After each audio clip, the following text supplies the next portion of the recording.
আমরা গরম কোনো কথা বলতে চাই না, গরম কোনো দাবিও নিয়ে যেতে চাই না, কিন্তু কতকের নানান ধরনের কর্মকাণ্ড দেখে মনে হচ্ছে যে তারা আমাদেরকে আন্ডার এস্টিমেট করছেন, যে মনে হচ্ছে যেন যে আমরা কিছুই বুঝতেছি না আর ওনারা সব বুঝতেছেন।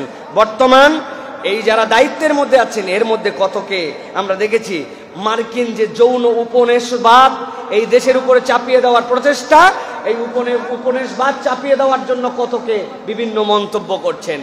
ডক্টর দেবপ্রিয় ভট্টাচার্যের বক্তব্য আমরা শুনেছি। আমাদের যারা বিভিন্ন পরিচয় থাকে এলজিবিটিকিউ তারাও অসহায় বোধ করছে ইদানিংকালে, এবং সাম্প্রদায়িকতার কথা বললে আমরা শুধু হিন্দু সমাজ বুঝি বড় করে, এটা ঠিক না। আহমেদিয়াদের উপরে বড় আক্রমণ হয়েছে না, আহমেদিয়াদের উপরে বড় আক্রমণ হয়েছে। সবচেয়ে বড় কথা যে এলজিবিটিকিউ যারা বিভিন্ন ধরনের তৃতীয় লিঙ্গ বলে আমরা পরিচয় করি তারা খুবই অসহায় বোধ করছে, এগুলি মনে রাখতে হবে। কিছুদিন আগে আমরা শারমিন মুর্শিদের বক্তব্য শুনেছি, সারা হোসাইনের বক্তব্য শুনেছি। তারা আমাদেরকে নতুন নতুন ফরমেশনে কথা শোনাচ্ছেন, তারা আমাদেরকে বুঝাচ্ছেন যে এখন আমাদেরকে ইউনিফর্ম ফ্যামিলি কোড আমাদের জীবনে বাস্তবায়ন করতে হবে। সাধারণ মানুষ বুঝতেছে না ইউনিফর্ম ফ্যামিলি কোড মানে কি। তারা এর দ্বারা বুঝাতে চান যে যত ধরনের বাংলাদেশের সংস্কৃতির যত ধরনের মানুষ আছে সকলের মধ্যে একটা সেম ধরনের আইন কানুন লাগবে। আরো যদি খোলাসা করে বলি, মুসলিম পারিবারিক আইন, মুসলিম উত্তরাধিকার আইন, মুসলিম মিরাসের আইন, এইগুলার আর দরকার নাই, সকলের জন্য এক ধরনের আইন দরকার। এই সকল ভাষার ব্যবহার আমরা বুঝতে পারি, এই ভাষার ব্যবহারের দ্বারা নিরেট তাদের মনের মধ্যে যে ইসলামের প্রতি বিরক্তি ওইটার প্রকাশ করেন। আমাদের চুপ থাকাকে দুর্বলতা মনে করবেন না। আপনারা যদি বেশি বাড়াবাড়ি করেন তাহলে আমাদের জবান এবং আমাদের কার্যক্রম এমন হবে আপনাদেরকে তখন উচিত শিক্ষা দেওয়ার জন্য আমরা রেডি হয়ে আছি।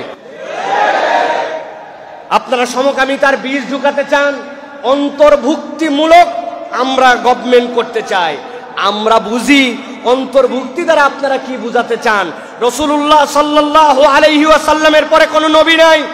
এরপরে যদি কেউ নবী আছে বলে, সে যে বলবে সে মুসলমান নয়। বাংলাদেশে হিন্দু খ্রিস্টান বৌদ্ধ যারা আছে তাদের যে অধিকার সেই অধিকার নিয়েই তারা থাকবে। আমাদের তাদের সাথে কোনো বিরোধ নাই, কোনো আপত্তি নাই, কিন্তু মুসলমান পরিচয় নিয়ে থাকতে পারবে না, কাফের পরিচয় থাকতে হবে। আপনি অন্তর্ভুক্তির দ্বারা সমকামিতা বুঝান, অন্তর্ভুক্তির দ্বারা আহমেদিয়া জামাতকে বলেন যে তারাও এখন বিপদের মধ্যে আছে, অতএব তাদের বিষয়গুলো আমাদেরকে দেখতে হবে। সমকামীরাও টেনশনে আছে, এই টেনশন দূর করে দিতে হবে। আমরা ছাড় দিয়েছি, কিন্তু তার মানে এই নয় যে আমি আমার ধর্মে, ইসলামে, আকীদায়, আদর্শে, কোরআন সুন্নাহয় ছাড় দিব। কখনো বাংলাদেশে কোন আহমদিয়া সুন্নিয়া জামাত মুসলমান পরিচয় থাকতে পারবে না। থাকবে, কিন্তু কাফের মুশরিক পরিচয় থাকবে। যারা তাদের পক্ষে কথা বলবে আমাদের জবান খুলালে আমরা আবার যেই রকম রক্ত দেওয়া দেখেছেন এই রক্ত দেওয়া কিছুই দেখেন নাই। প্রত্যেকটা মুসলমান তাদের রক্ত দিবে, কিন্তু মুহাম্মদ সাল্লাল্লাহু আলাইহি ওয়াসাল্লামকে বেইজ্জত হতে দিবে না। এই জন্য আস্তে করে বলতেছি, এখন বুঝে চলেন, বুঝে কথা বলেন। অন্তর্ভুক্তিমূলক দ্বারা কি বুঝাতে চান? সমকামিতাকে প্রমোট করতে চান? আপনারা সেমিনারে যায় বক্তব্য দেন যে আপনারা আমাদের কাছে প্রস্তাব দেন, যা বলবো তাই শুনবো। এত সস্তা নয়।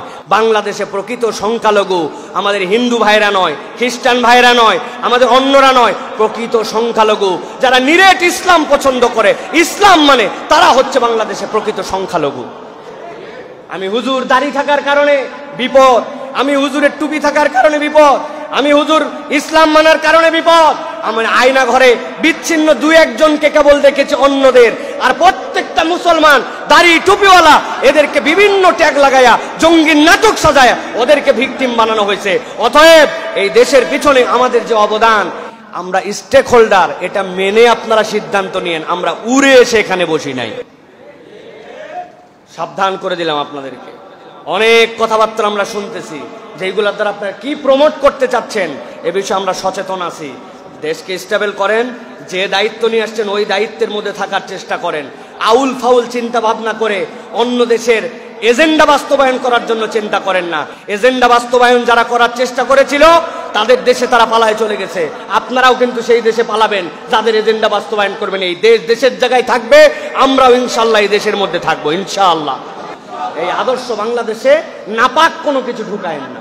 প্রত্যেক সম্প্রদায়ের ধর্মীয় অনুভূতি আছে, ওই ধর্মীয় অনুভূতির বিবেচনা অনুযায়ী মানতে হবে।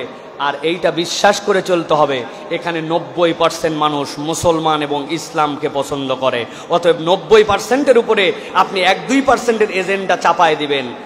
আমরা চুপ করে থাকলেও আমাদের এই চুপ করে থাকাকে দুর্বলতা যেন ভেবেন না।